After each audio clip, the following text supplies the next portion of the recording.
한 반 정도, 남은 시간의 반 정도는 제가 말씀을 드리고, 그 다음에는 아마 대담하는 방식인 것 같은데, 할 수 있는 데까지 한번 해보죠. 대한민국, 이제 개헌을 얘기하기 위해서는, 개헌은 헌법을 고친다는 뜻이니까, 우리 헌법이 어떤 상태인가, 좋으냐, 나쁘냐, 어떤 문제가 있느냐, 우리 헌법의 어떤, 성격에 대해서 한번 살펴보는 것으로부터 개헌 얘기를 풀어가야 될 것 같은데요. 우리 헌법은 일단 꽤 괜찮은 헌법입니다. 우리 헌법은. 제가 이렇게 이제 문제가 없다는 뜻이 아니라 왜 괜찮으냐? 늦게 만들었기 때문입니다. 늦게 만든 헌법일수록 괜찮다. 이게 세계 각국의 나라 헌법을 비교해 보면은, 여러분 새로 지은 집이 좀 더 좋죠. 오래된 집보다. 법도 마찬가지입니다. 우리 헌법은 48년도에 만들어졌는데, 물론 그 이후에 만든 헌법들 보면은, 헌법이 우리 대한민국보다 늦게 만들어졌다는 얘기는 되게 우리보다 더 독립이 늦었거나, 민주주의 헌정이 우리보다 더 뒤에 시작되었기 때문에 정치적으로 후진국인 경우가 많습니다. 그런데 그런 나라들 보면 헌법이 우리보다 새로 만들었기 때문에 더 좋습니다. 이게 아이러니한 현상이긴 한데요. 예를 들면은, 우리나라의 그 전자식 전화 시스템, 알람 같은 것도 되고, 뭐 여러 가지 이제 그 부가 서비스가 가능한 전자식 전화 시스템이 우리나라 보급될 때, 우리나라 전화 보급률이 한 50% 수준이었습니다. 그때 독일은 거의 100% 정도의 전화 보급률이 되었습니다. 기계식 전화죠. 기계식 전화의 보급률이 독일이 한 100% 정도 됐기 때문에 전자식이라는 새로운 전화 시스템이 도입되어도 기계식을 바로 대체하지 못합니다. 멀쩡하게 기계식 가지고 전화가 잘 되고 있으니까. 근데 우리는 기계식 전화 보급률이 50%일 때 전자식이 도입됐습니다. 그러니까 새로 전화 까는 거는 다 전자식으로 이제 깔리게 되면서 전자식의 보급률이 우리가 독일보다 훨씬 빠르게 진행되는, 법도 이제 그런 측면이 있습니다. 헌법이 헌법이라는 게 쉽게 고쳐지는 게 아니기 때문에 뒤늦게 만든 나라들이 새로운 인권 개념이라거나 환경권 개념이라거나 생명권 개념이라거나 이런 새로운 어떤 개념들을 갖다가 도입을 쉽게 하면서 외양상 보면은 좀 더 좋은 헌법처럼 보여지는 측면이 있습니다. 우리나라 헌법도 그런 면에서 보면 2차 세계대전 이후에 신생국들이 독립하는 과정에서 우리나라도 사실상 독립을 하였고, 그러면서 헌법이라는 게 처음 만들어졌기 때문에 우리나라 헌법도 꽤 괜찮은 헌법으로 만들어졌다고 볼 수 있고요. 그 다음에 이제 마치 우리나라 이제 노동법 같은 개념으로 보시면 됩니다. 우리나라 노동법은 다른 나라보다 매우 늦은 1953년에 만들어졌습니다. 1953년에. 늦게 만들어졌기 때문에 다른 나라에서 온갖 이제 풍파를 다 거친 굉장히 좋은 노동법으로 만들어졌어요. 영국 같은 경우에는 우리보다 한 150년 전에 노동법이 처음 만들어졌지만 그 노동법이 예를 들면 단결금지법 이런 거, 단결하면 체포한다. 그런 지금으로 보면 말도 안 되는 법으로 시작되었 반면에 그것들이 오랜 세월을 거쳐가지고 단결하는데 개입하거나 간섭하거나 방해하면은 체포한다. 부당노동 행위로. 그런 식으로 법이 이제 바뀐 거고, 우리는 그 과정이 생략된 채 그냥 가장 최신의 결론이 들어온 겁니다. 우리나라 노동법 같은 경우는 전쟁 와중인 1953년도 임시수도인 부산에서 국회에서 통과됐지만 우리나라 노동법의 모태는 미군정 시절에 미국 군인들, 문관들이 만든 것입니다. 문관들이 만든 법을 약간 이게 손질해가지고 우리나라 국내법처럼 이렇게 안착을 시킨 건데, 그 문관들이 우리나라에 와 있던 문관들이 주로, 루즈벨트 시대, 그러니까 미국에서 진보적인 사회적 기류가 가장 강했던 1930년대 후반, 이때 대학을 다니고 학생운동 이런 걸 경험하고 이런 사람들이 많았기 때문에 법도 굉장히 진보적인 법들이 이제 만들어진 거예요. 문제는 1953년에 그렇게 좋은 법이 만들어졌지만은 우리가 전태일 열사가 1970년에 근로기준법 준수하라고 그냥 몸을 불살르던 그 광경이 웅변적으로 보여주고 있는 것처럼 법은 좋은데 그 법은 안 지켜진 그런 많은 또 시간들이 있었습니다. 우리 헌법도 그런 거예요. 우리 헌법도 굉장히 좋은 헌법으로 출발했지만은 한편으로는 독재자들이 여러 차례 걸쳐서 손을 댈 때마다 개혁시켰고, 개헌이라는 이름으로 개혁시켰고, 그리고 또 다른 한편으로는 처음에 멀쩡하게 잘 만들어진 헌법이 그냥 공연불에 불과한, 추상적인 개념에 불과한, 현실에는 적용되지 않는, 인간은 행복할 권리가 있다. 뭐 이런, 전혀 행복하지 않는 삶을 살면서, 거주 이전의 자유가 있다. 그건 굉장히 소중한 권리지만은 거주할 집이 없거나 또는 옮겨 다닐 어떤 여건이 안 되는 사람에게 거주 이전의 자유가 있다는 게 무슨 말입니까? 예. 그래서 그런 식으로 해가지고 헌법 자체는 굉장히 좋게 만들어졌는데 그것이 공허하게 현실화되지 않거나 아니면 독재자들에 의해서 개악되었던 그런 어두운 면들이 사실 있습니다. 우리가 헌법 만들 때는 일본과 달리, 일본은 헌법 만들 때 2차 세계대전 이후에 헌법 만들 때 메가더 군정이 굉장히 강하게 개입을 했습니다. 개입을 해서 다시는 전쟁할 수 없는, 미국에 도발하거나 전쟁을 할 수 없는 나라로 만드는 게 그 헌법의 목적이었습니다. 목적이기 때문에 재벌을 해체해버리고, 일본이 그렇게 군국주의로 치닫게 된 데는 그 원인을 미국으로서는 천황제, 그 다음에 재벌, 이렇게 봤기 때문에 천황제를 없애고 재벌을 없애는 방향으로 헌법을 추진했지만 결국 천황제는 용인하는 타협을 했고 그 대신 재벌은 없애고 일본 헌법 구조에 군대를 가질 수 없게 만들고 전쟁을 일으킬 수 없게 헌법에 못 박는 정도로 이렇게 했습니다. 이에 반해서 우리나라 헌법 만들 때는 미국이 그렇게 개입하지 않았습니다. 그래서 우리나라 헌법 만들 때는 유진호 박사를 비롯한 그런 팀들이 2차 세계대전 이후에 신생국가들이 대부분 도입하는 가장 좀 선진적인 그런 헌법 조항들을 많이 차용을 했습니다. 또 하나는 그때 우리나라는 단독정부, 남한 단독정부를 수립하는 상황이었기 때문에 북한에 수립되는 정부와의 경쟁 관계였습니다. 그래서 제도적인 면에서 북한에 뒤지지 않으려고 민주주의라거나 기본권이라거나 이런 부분 복지에 있어서 북한에 뒤지지 않으려고 하는 그런 노력들이 일정하게 반영이 되었습니다. 결과적으로는 굉장히 좋은 헌법이 만들어졌습니다. 근데 이 헌법이 우리나라 헌법의 그 권력구조와 관련된 특징을 갖다가 어원내각제가 가미된 대통령 중심제다라고 얘기하는데 실은 우리나라 헌법이 처음에 만들어진 초안은 어원내각제 헌법으로 만들어졌어요. 그것이 그 당시로서는 세계적인 보편적인 가장 민주주의인 어떤 권력구조로서 어원내각제가 주로 이렇게 인정이 되었기 때문에 대통령제를 하는 나라는 거의 미국 이외에는 찾기 어려운 상황이었고 그래서 어원내각제로 했는데 독재자 이승만이 그 재헌의회 의장이기도 했죠. 의장이기도 했고 이승만에 의해서 대통령제가 막판에 갑자기 바뀌었던 겁니다. 이승만 개인의 어떤 입장으로 관철이 돼가지고 바뀌는 바람에 기본적으로 의원내각제로 설계되는데 대통령제가 얹혀진 겁니다. 대통령제에 의원내각제를 가미한 게 아니고 의원내각제였는데 그걸 이승만의 고집으로 대통령제로 바뀌면서 의원내각제 요소가 많이 이렇게 다 없애지지 않고 남아있는 그런 꼴이 되었습니다. 정부가 법안을 갖다가 제출한다거나 또는 국무총리가 장관들을 제청한다거나 뭐 이런 것들이 국무위원들을 제청한다거나 이런 것들이 이제 의원내각제적 요소 그리고 국회에서 국무총리 등 국무위원 불신임한 해임 공고를 갖다가 결의할 수 있도록 돼 있는 조항이나 이런 것들이 순수 대통령제에 없는 그런 조항들이 이제 많이 배어 있었습니다. 우리 헌법은 우리 국민들이 보기에는 우리 현실과 너무 거리가 먼 그런 내용 규범으로 가득 차 있다는 것이 1차적인 인상이라 이렇게 볼 수 있습니다.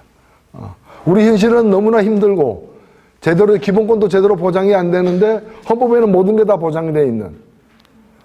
그래서 헌법을 갖다가 어떤 우리의 어떤 의미 있는 실질적 규범으로 생각하기보다는 뭐 법이야 뭐 법과 현실은 다르다라는 그런 인식을 갖게 만드는 대표적인 것이 헌법이었다. 또 두 번째 헌법은 뭔가 하면은 독재자들이 자신들의 독재를 갖다가 연장하거나 강화할 때 늘 헌법이 동원됐습니다. 헌법이.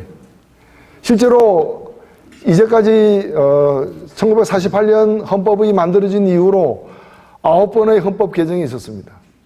9번의 헌법 개정이 있었는데 그 중에서 2번 4.19 혁명 직후, 그 다음에 6월 항쟁 직후 헌법을 고친 것 이외의 나머지 개헌은 전부 다 독재자가 2번만 하게 돼 있는 걸, 대통령 2번만 하게 돼 있는 걸 3번 하게 만든다거나, 또는 국민이 대통령 뽑게 돼 있는 걸 그냥 체육관에서 뽑도록 바꾼다거나, 그런 식으로 해서 자신의 어떤 독재 권력을 강화하거나 연장하는 용도로, 그 목적으로 헌법을 고쳤습니다. 그렇기 때문에 그 헌법 고치는 과정이 다 탈법적이었습니다. 가장 대표적인 게 1972년 10월 17일 날 유신헌법. 그 유신헌법은 1971년 대통령 선거에서 구성된 국회를 갖다가, 우리나라 헌법에는 국회 해산권이 없습니다. 지금도 그렇지만 당시에도 대통령이 국회를 해산시키고 초헌법적 조치를 한 거죠.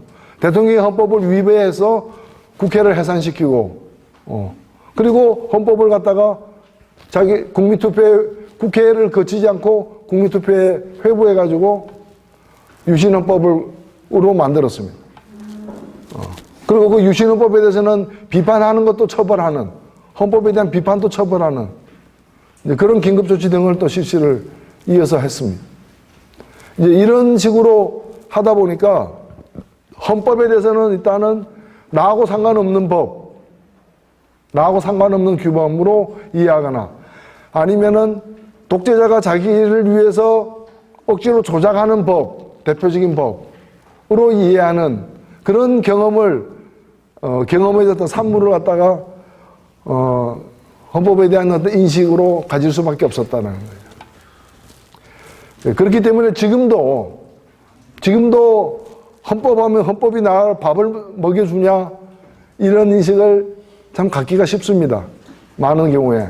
그리고 헌법이 내 삶을 바꾸냐, 이런 인식을 많은 경우를 갖기가 쉽습니다. 그래서 이런 인식은 이제까지 역사의 산물이기 때문에 그 자체를 뭐라고 할 수는 없지만은 좋은 상황은 아닌 건 분명합니다.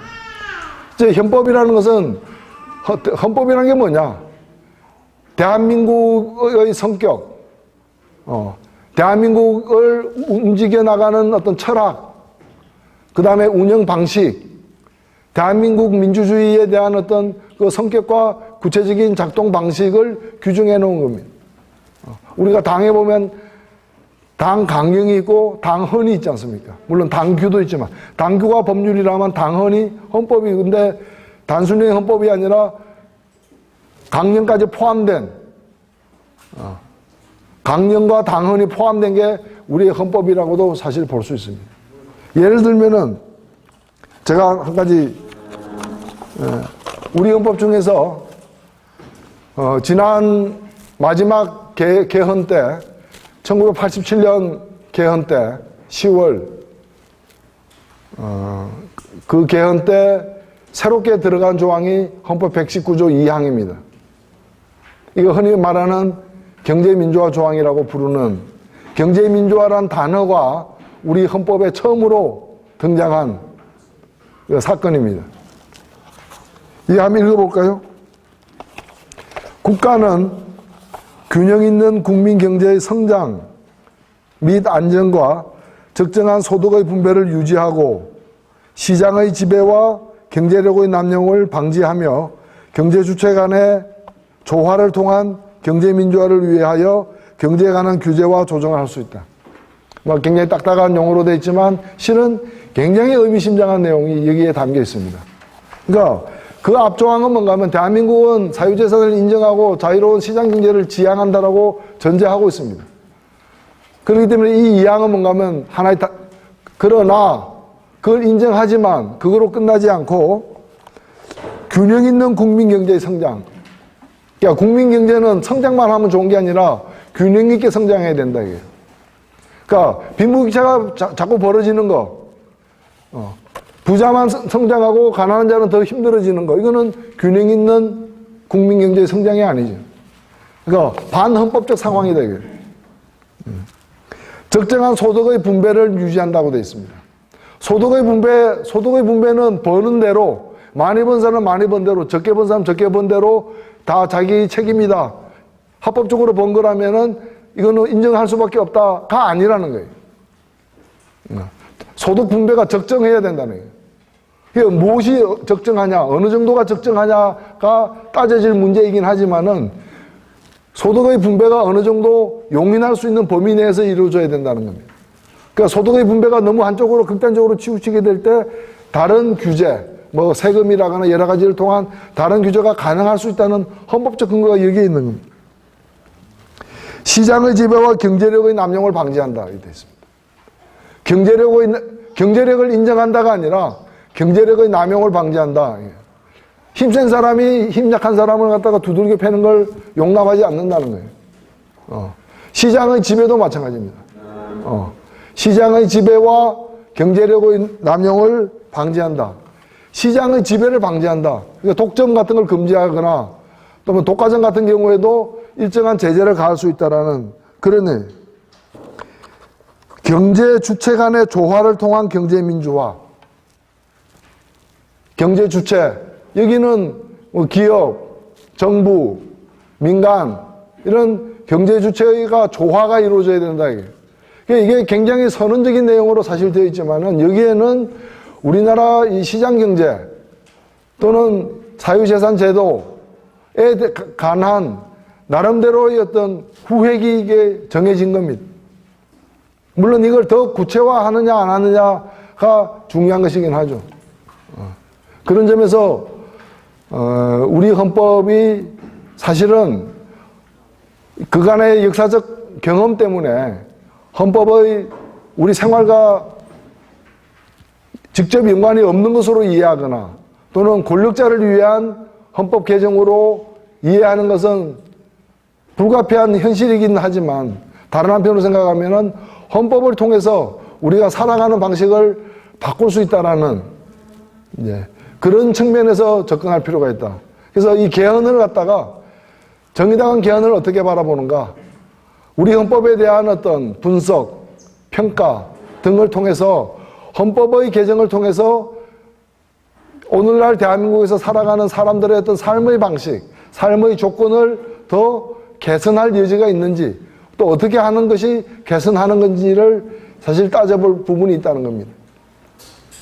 실제 우리가 여러분들 제가 권하고 싶은 것 중에 하나가 뭔가 하면은 시간이 좀 있는 분들은 우리가 헌법 만들 때 재헌의회가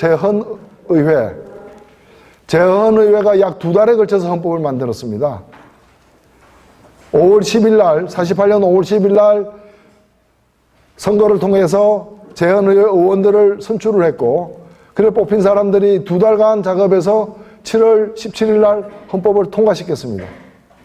그게 약 2달 걸렸는데, 이 2달간 헌법 만드는 과정에서 이 헌법 만드는 과정이 어떤 과정이었는가?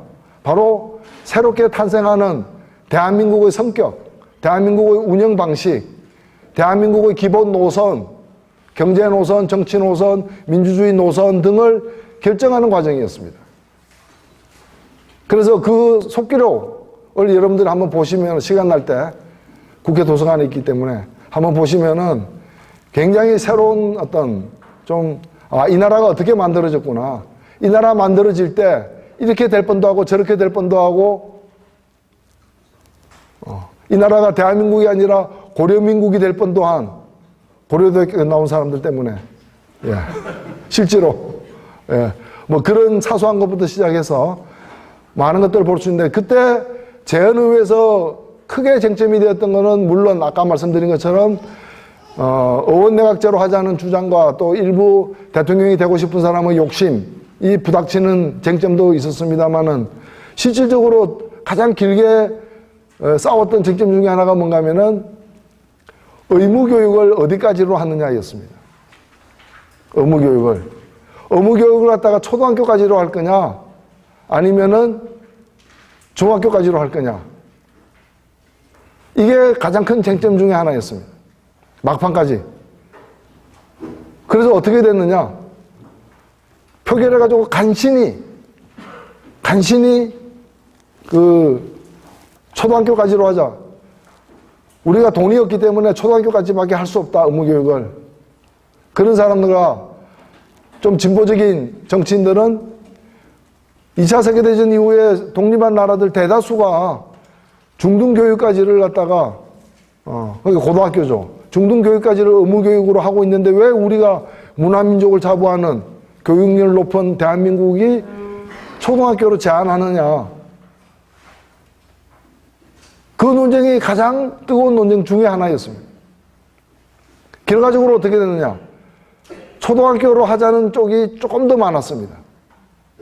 저는 그런 논쟁을 이 지금 20대 국회에서 똑같이 벌이면은 재헌의회 때보다도 더 좋은 결론이 나온다는 보장이 없다고 생각합니다.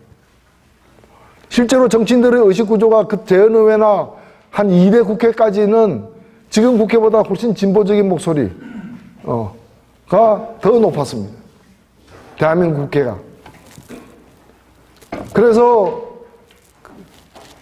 결국 타협한 게 초등학교까지를 이후에 좀 바뀔 수 있다라는 논리로다가 적어도라는 세 글자를 집어넣는 걸로. 지금 우리나라 헌법 31조 그 교육 관련된 그 조항에 보면 31조 2항인가 보면은 적어도 초등학교 이렇게 되어 있습니다. 그 적어도가 들어간 게 중등으로 하자, 초등으로 하자 그 싸움의 결과로서 타협으로 적어도란 세 글자가 들어간 겁니다. 그렇게 들어가 놓고 지금 몇 년도입니까? 지금까지 그대로 있는 거예요. 이게 이 조항 다음 조항 31조 3항은 뭐냐? 의무교육은 무상으로 한다 이렇게 되어 있습니다. 그러니까 이걸 갖다가 무상으로 하는 고등학교까지로 늘리는 순간 고등학교까지가 무상이 되는 거예요. 박근혜 대통령 공약에 고등학교 교육 무상으로 하겠다 있었지만 안 지켜졌고 아무도 손가락질을 안 하고 있습니다. 대통령 공약이니까 안 지켜도 되니까. 헌법에 넣으면 지켜야 되는 거죠. 그러니까 이런 것들이 우리 생활을 바꿀 수 있는 거고 실은 이런 것들이 또 과거에도 문제가 됐던 거고 어찌 보면 우리가 재헌의회 이 나라 세울 때 대한민국 처음 출발할 때의 논쟁에서 별로 안 벗어난 수준이다. 지금도 이 지점에 있어서는 그렇게 볼 수 있는 거예요. 그 중에 하나가 또 노동자 경영 참가입니다. 지금 노동자 경영 참가 지금 국회에 개헌특위가 있고 제가 개헌특위 위원입니다. 노동자 경영 참가 집어넣자라는 시민사회 요구가 있습니다.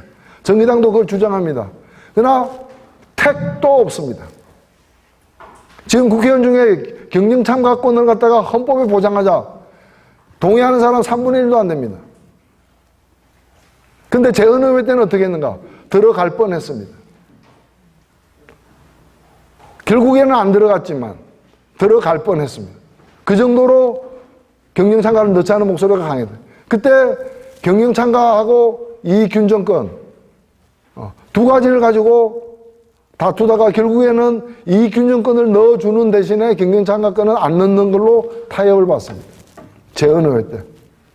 지금 이익균정권 넣자 그러면 아마 국회의원 제가 볼 때 한 10명 찬성할 것 같아요. 300명 중에 한 10명 찬성할 것 같아요. 노동자의 경영 참가를 갖다가 명문화시켜서 집어넣자 30명 찬성할까요?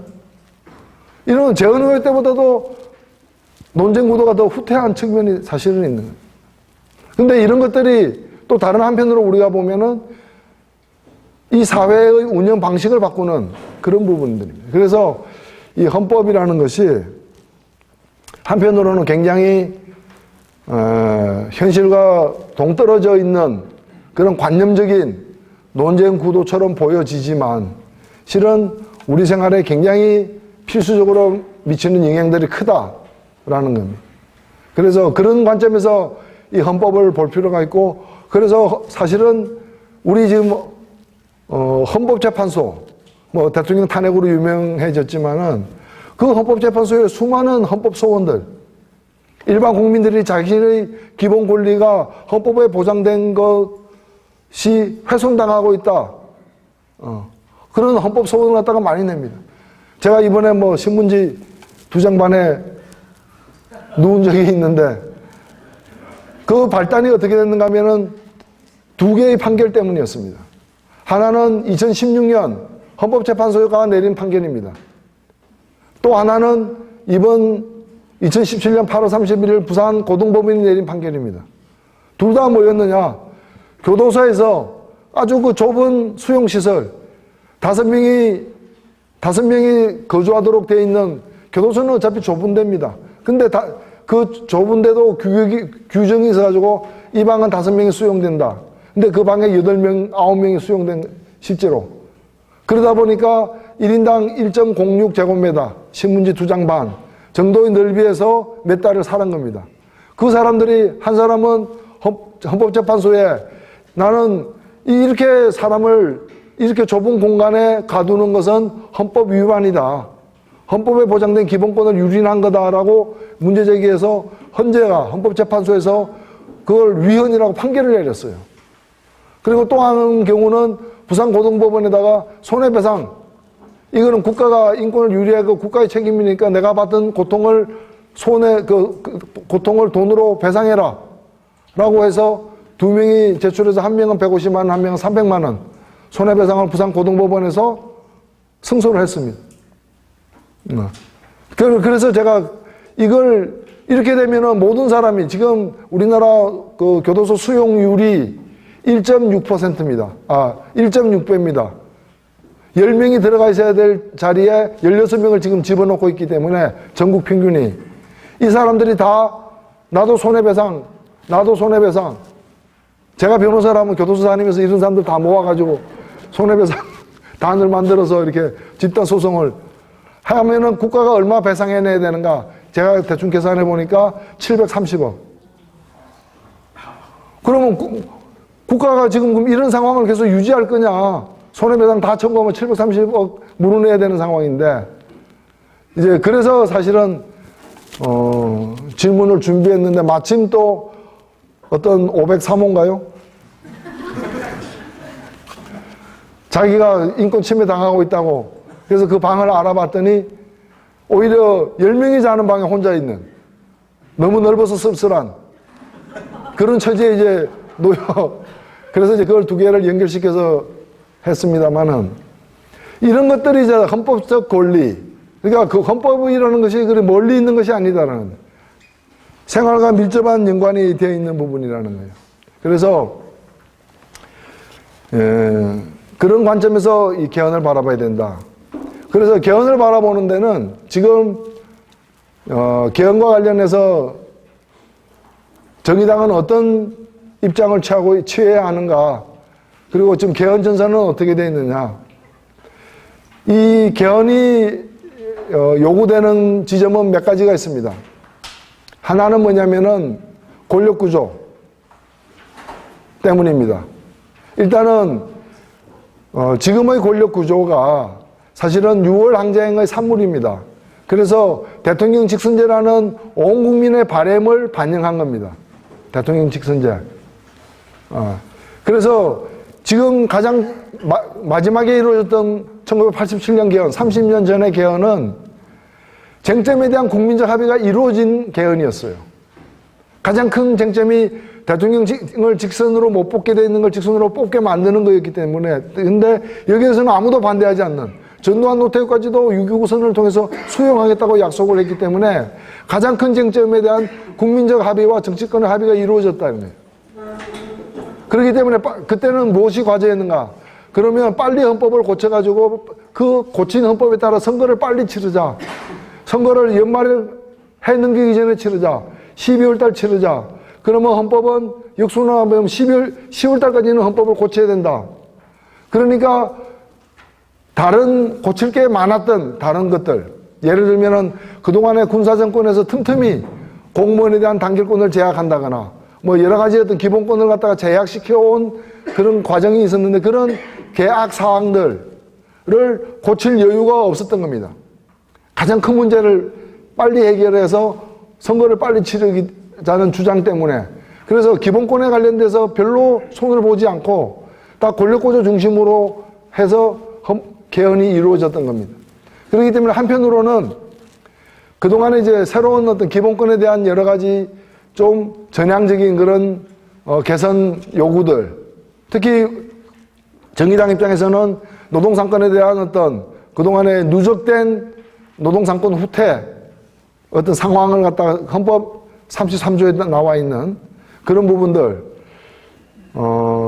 이 뭐 방위산업체에 대한 노동상권 제한이라거나 공무원에 대한 노동상권 제한이라거나 이런 것들, 그 다음에 동일노동, 동일임금 이런 조항을 신설한다거나 이런 노동권과 관련된 그런 기본권, 그것만은 아닙니다만 또 생명권이라거나 그 다음에 이제 차별금지와 관련된 그런 인권 신장과 관련된 그런 조항들을 개헌을 통해서 만들어내자라는 요구. 이거는 정의당의 굉장히 중심적 요구이기도 하고 시민사회의 요구이기도 합니다. 이런 부분이 하나가 있는 것이고, 또 하나는 지방자치. 지방자치는 전두환 정권의 그 항복선언문 6.29 선언의 한 조항으로 들어가 있습니다. 지방자치를 실시한다. 근데 지금 우리의 지방자치는 절반도 아닌 한 0.3 지방자치라고 볼 수 있습니다. 제대로 된 자치가 아니라는 거죠. 특히 지방정부도 아니고 지방자치단체잖아요. 그러니까 지방정부 수준으로 올릴 만큼 자치권을 더 확대하는, 그 자치권은 주로 법을 만들 수 있는 권리, 지금은 조례만 만들 수 있는데, 그 다음에 재정을 스스로 확보할 수 있는 권리, 이런 권리를 지금보다 확대하는 이런 지방자치와 관련된 부분, 그리고 세 번째 권력구조와 관련된 부분, 이렇게 나뉘어져 있습니다. 나뉘어져 있는데, 지금 지난 대통령 선거 전에 개헌 얘기가 나왔던, 여러분도 아마 기억하실 겁니다. 작년 10월 24일 날 밤에 JTBC가 최순실이 사용했던 태블릿 PC다 라고 하면서 여기에 대통령 연설문도 들어가 있다, 이걸 보도하면서 세상에 발칵 뒤집어졌습니다. 발칵 뒤집어졌습니다. 근데 청와대에서는 이 JTBC가 10월 24일 날 이걸 보도할 거라는 걸 갖다가 사흘 전에 알았습니다. 그래서 온갖 회유를 했는데 못 막았습니다. 그래서 어떻게 했느냐, 마지막으로 청와대가 한 일은, 이것이 오늘 저녁에 보도가 되게 돼 있는데 마침 오늘 아침에 대통령이 국회에 와서 시정연설을 하는 날이었습니다. 시정연설을 하는 날이에요. 그날 저는 굉장히 기억이 생생합니다. 왜냐하면 제가 대통령이 오기 사흘 전에 국회 운영위원회 국정감사에서 박근혜 대통령은 죄의식 없는 확신범이다, K스포츠 미리 사태는 사실로 드러나면 탄핵감이다, 이런 얘기를 해가지고 속기록에서 그걸 지워라, 윤리위 회부하겠다, 발언 취소하라, 뭐 이런 압박을 받았습니다. 받았는데 그날이 이제 금요일이었습니다.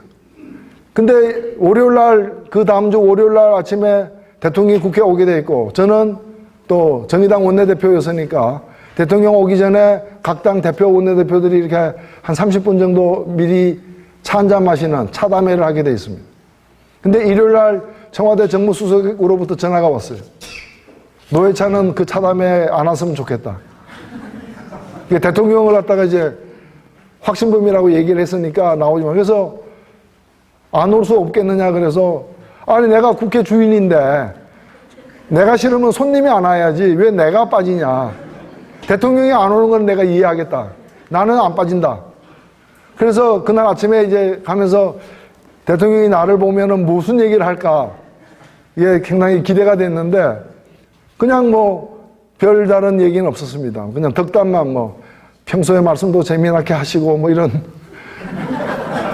지금 생각해보면 굉장히 철없는 얘기를 그때 그분이 이제 했고, 결국 근데 그날 차담에서 아무런 얘기도 없었는데 차담회 끝나고 2017년도 예산 통과를 위한 시정연설을 대통령이 하러 갔는데 시정연설 한참 하다가 마지막에 저는 오늘부터 개헌을 준비하겠습니다, 이 대통령이 한 얘기입니다. 왜 그 얘기를 했느냐, 그 얘기는 바로 그날 저녁에 태블릿 PC가 발표돼서 세상이 뒤집어지는 것에 대한 선제 공격으로서 물타기 하기 위해서 개헌 이슈를 들고 온 겁니다. 대통령이 개헌한다 그러면 개헌될 가능성이 높죠. 왜냐하면 정치권에서 개헌하자고 그랬을 때 박근혜 대통령이 개헌을 하게 되면 이거는 판도라 상자에 여는 게 된다고 해서 개헌 결사 반대를 해왔기 때문에 대통령이 개헌이라는 카드는 굉장히 정략적으로 자기 방어용으로 쓰여진 겁니다. 왜 그랬느냐? 그때 대통령이 예한 개헌은 기본권 지방자치를 고치기 위한, 개선하기 위한 개헌이 아니라 바로 권력 구조를 갖다가 바꿀 가능성을 열어두겠다라는 그 개헌의 신호였기 때문에 국회가 바깥 뒤집어져. 근데 몇 시간 지나지 않아서 태블릿 PC가 나오면서 이거 덮으려고 그랬구나 이러면서 개헌이 확 죽어버리는 그런 상황이 된 겁니다. 그러니까 지금도 보면은 이 개헌이 두 측면이 있습니다. 정의당처럼 기본권, 지방자치 이런 걸 갖다가 개선하는 개헌이 필요하다는 쪽과 그 다음에 권력 구조를 바꿔서 자기들의 어떤 그 권력과 관련된 지형의 어떤 개선을 요구하는, 노리는 부분. 그러니까 작년까지만 하더라도 개헌 목소리가 가장 높았던 세력들은 어떤 세력들이었느냐? 기본권 고치지 않은 사람들이 개헌 얘기를 했느냐? 그렇지 않습니다. 기본권 고쳐야 된다는 사람들, 정의당, 시민사회는 개헌에 앞서서 선거제도를 고쳐야지 무슨 개헌이냐? 더 중요한 건 선거제도다 이렇게 얘기를 했던 것이고, 개헌을 주로 얘기한 사람은 뭔가 하면은 현행 헌법으로는 대통령이 될 가능성이 없는 사람들. 누군지 다 아시죠?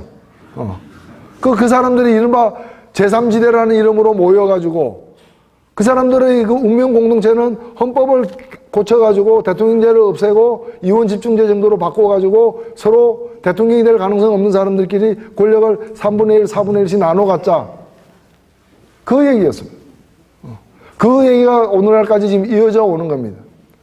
현재 국회 내의 상황으로 보자면은 권력 구조와 관련해가지고는 합의가 이루어질 가능성이 굉장히 적습니다. 이 헌법은 국회 내에서는 3분의 2의 통과가 되어야, 3분의 2의 찬성이 있어야 제적. 그러니까 200명이 찬성해야, 탄핵 찬성한 사람만큼 찬성해야 이게 국민투표로 넘어갈 수 있습니다.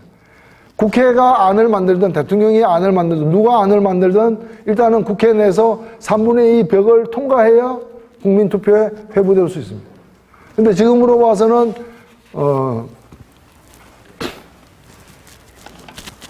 봐서는 이 가능성이 상당히 적습니다.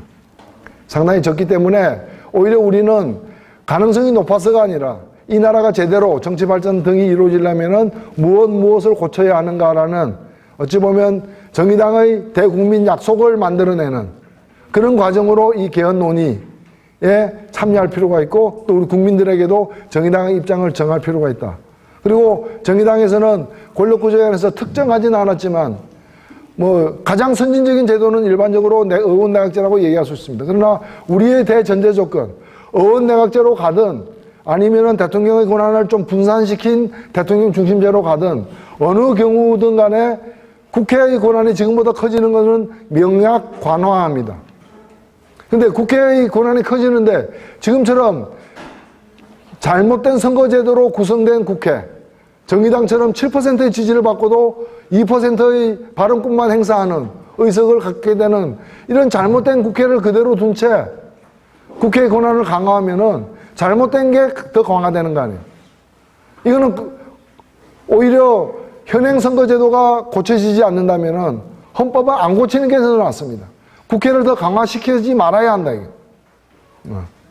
우리 정의당처럼 7.3% 지지를 받고 2%의 의석을 점유하고 있는 상태에서 국회가 그 권한이 강화되고 국회가 실권을 갖는 총리를 뽑는다거나 이렇게 되면은 민의는 더더욱 왜곡될 가능성이 높아진다는 거예요. 그렇기 때문에 우리는 어떤 권력 구조가 더 나으냐에 대해서 여러 가지 검토는 가능하지만 또 그리고 장기적으로 볼 때 어느 것이 더 바람직하다라는 입장을 가질 수 있지만 기본 전제는 선거제도를 고치지 않는 한 권력구조는 하나도 고쳐서는 안 된다. 라는 게 기본 입장이 되어야 된다고 저는 생각을 합니다. 그 이외에는,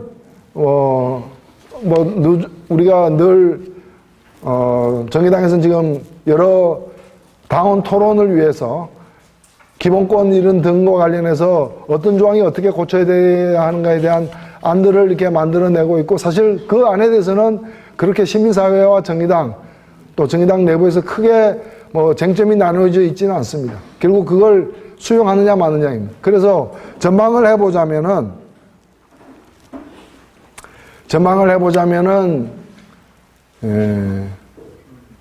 내년 지방선거 지방선거 때 개헌을 하겠다라는 것이 현 정부의 약속이었고 거듭거듭 재확인되고 있는 약속입니다. 근데 국회가 만일에 단일한 안을 갖다가 그 전에 만들게 되면, 국회가 안을 만들려면 최소한 내년 2월까지는 안이 만들어져야 국민적 토론 등을 거쳐서 7월달 6월이죠. 6월 지방선거에 회부가 가능합니다. 근데 지금으로서는 뭐 속단하긴 해서는 안 되겠지만 가능성이 높진 않다. 국회가 안을 만들지 않으면 대통령이 만들겠다고 현 정부는 선언하고 있습니다. 대통령이 만들 경우에는 아마도 권력구조가 빠진 채 기본권과 지방자치가 강화되는 그런 안이 만들어질 수 있습니다. 그 얘기는 뭔가 하면은 개헌을 두 차례 나눠서 하자는 얘기로 이어지는 겁니다. 권력구조와 관련돼 가지고는 지금 사실은 권력구조와 관련돼 가지고 뭔가 큰 변화를 만들어낸다면은 그것이 언제부터 실현되느냐, 그것이 빨라야 2020년부터 실현되는 겁니다. 그때 새로운 국회가 구성되니까. 그래서 2020년부터 실현할 권력구조를 3년 전에 바꾸느냐 혹은 2년 전에 바꾸느냐, 이거는 좀 현실적이지 않은 측면이 있기 때문에 권력구조에 대한 개헌을 뒤에 하고 개헌을 2단계로 나누어서 1단계는 기본권과 지방자치를 다루는 그런 방안도 현재 제기되고 있습니다. 근데 더 살펴보면은 자유한국당 같은 당들이 내년 지방선거에서 뭔가 정치적 반전을 이루기를 기대하고 있는 세력으로서 내년 지방선거에 개헌 국민투표가 함께 같은 날 다뤄지게 되면은 지방선거 참가율이 매우 높아지기 때문에 자유한국당으로서는 가장 불행한 투표 결과가 나올 수 있다라고 스스로 인정하고, 그래서 홍준표 대표 같은 사람은 결사반대를 지금 하고 있는 겁니다. 그러나 정치라는 것은 생물이기 때문에 어떤 상황이 만들어질지는 더 가봐야 될 것이고, 우리 정의당 입장에서는 개헌이라는 것을 갖다가 정의당이 만들 나라, 정의당이 국민에게 약속하는 나라의 모습, 우리가 지난 촛불 과정에서 이게 나라냐라고 했는데 이런 게 나라다 라고 얘기할 때 그 나라의 청사진, 이런 게 나라다라고 보여줄 수 있는 것이 정의당의 개헌안이 되어야 한다고 저는 생각합니다. 그런 점에서 우리가 뭐 되지도 않을 개헌 또는 뭐 국민들 관심이 없는 개헌 이렇게 여길 것이 아니라 우리가 국민들에게 정의당이 약속하는 대한민국을 가장 잘 보여줄 수 있는 방법 중에 하나로서 우리의 개헌안은 이렇다. 정의당에게 맡겨준다면은 이러이러한 국민의 기본적 권리, 또 이러이러한 그 국가 운영 시스템, 이런 걸 만들어낼 수 있다. 이런 걸 우리가 약속드릴 수 있다고 생각됩니다. 그렇기 때문에 지금 정의당 개헌특위가 구성이 되어 있고, 정의당 개헌특위에서는 우리 당원들에게 개헌 문제에 대해서 이해하고 또 한번 깊은 생각을 좀 할 수 있게, 그리고 또 다양한 개헌의 방향과 관련해서 자신이 어떤 것이 더 바람직하다고 생각하는지 좀 의견을 충분히 좀 내놓을 수 있도록 그런 도움을 드리는 역할을 개헌특위에서는 가장 중요한 과제로 삼고 있습니다. 그리고 온라인을 통해 가지고 항상 개헌과 관련된 각종 최신 자료, 그리고 토론 결과라거나 여러 가지 제안들이 공유될 수 있도록 열어놓고 있으니까 여러분들이 많은 좀 관심과 참여가 있기를 당부드리면서 오늘 저희 강의는 여기서 마치고, 혹시 궁금한 부분 있으면 제가 질문에 또 답하는 시간을 갖도록 하겠습니다. 경청해 주셔서 고맙습니다.